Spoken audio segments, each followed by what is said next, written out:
அனைவருக்கும் வணக்கம்.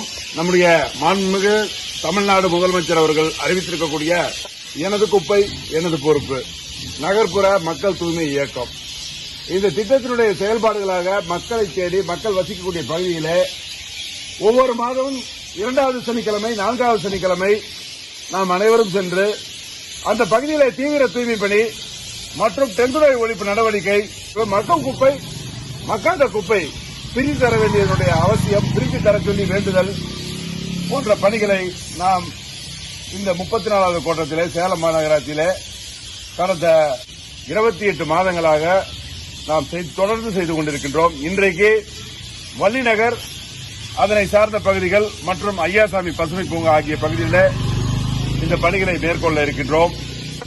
பொதுமக்களிடத்திலே நீங்கள் கட்டாயம் சொல்ல வேண்டும், குப்பைகளை கையாள்வதில் மிகுந்த கவனம் வேண்டும். குப்பைகளை அதிகமாக உருவாக்கக்கூடாது.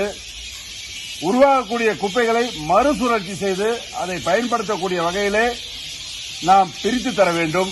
இதற்கு மக்கள் ஒத்துழைப்பு தர வேண்டும் என்பதை அவர்களிடத்திலே நீங்கள் எளிமையாக யதார்த்தமாக எடுத்துச் சொல்ல வேண்டும் என்று கேட்டுக்கொண்டு இன்றைக்கு இந்த பணியை துவக்கி வைக்கின்றேன். நன்றி.